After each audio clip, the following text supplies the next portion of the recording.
ছিল মিঠু ভাই, মিঠু ভাই। বাবারে বাবা, কিন্তু অনেক সুন্দর। আর গাছগুলো দেখছেন ভাই, বহুত পুরনো এগুলো। এটা গয়রা চন্দনপুরের ভিতরে, গয়রা চন্দনপুরের ভিতরে না বিজেপি ক্যাম্প সামনে।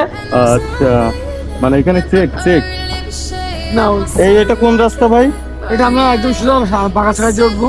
আর এই পাশেরটা আমরা তো আসলাম গয়রা চন্দনপুর সুলতানপুরের রাস্তা। আর এই পাশেরটা এই স্টোর শুধু গুগাল চলে গেছে। মাশাআল্লাহ, ওপাশে কিন্তু বিজিবি, মানে বিজিবি চেকও থাকে নাকি এখানে? বিজিবি চেকও থাকে, বর্ডার সীমান্ত তো। আচ্ছা যাই হোক ভাই, অনেক ভালো লাগলো এলাকাটা। আর এখানে কিন্তু বাবা 3 রাস্তার মুখে বিজিবি, বিজিবিতে দেখলেই তো ভয় লাগে ভাই। যাই হোক, সবাই ভালো থাকবেন। আরো নতুন নতুন আপডেট ভিডিও নিয়ে হাজির হবো। সবাই আমাকে ফলো করবেন, লাইক করবেন, কমেন্ট করবেন এবং ভিডিওগুলো সবাই শেয়ার করবেন। প্রকৃতির মধ্যে এত সুন্দর সুন্দর দৃশ্য না আসলে আপনি দেখতেই পারবেন। যে ঘড়ি উড়ানো, এগুলো তো অনেক আগে মানে আমরা উড়িয়েছি, এখন আর কোনো দেখাই যায় না।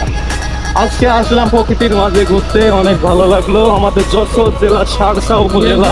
ভাই সেটা মাশাআল্লাহ, আমাকে কিন্তু এখানে ভিডিও করার মূল উদ্দেশ্যটা কিন্তু মিঠু ভাই ছিল। মিঠু ভাই, মিঠু ভাই, মিঠু ভাই কিন্তু আমাকে ড্রাইভিং করে কিন্তু এসব জায়গায় নিয়ে এসেছিল দেখাতে।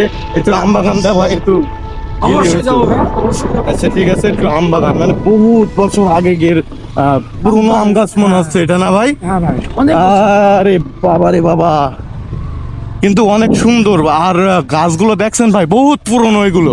এটা গয়রা চন্দনপুরের ভিতরে, গয়রা চন্দনপুরের ভিতরে এত বয়স্ক, মানে বাগানটা তো অনেক আগের মনে হচ্ছে। অনেক যাই হোক, আমরা এবার ব্যাক করি। আমরা অন্য কারোর সাথে কথা বলতে চাই না। এপাশে কি এই ছোট কি ব্যাপার?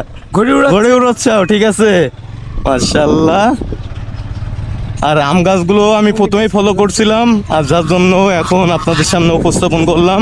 গাছগুলো অনেক বয়স। আর এটা গয়রা চন্দনপুর, সুলতানপুর সব এক লাইনে ভাই। যাই হোক, সবাই ভালো থাকবেন। Tata bye bye, Goyra Chandanpur.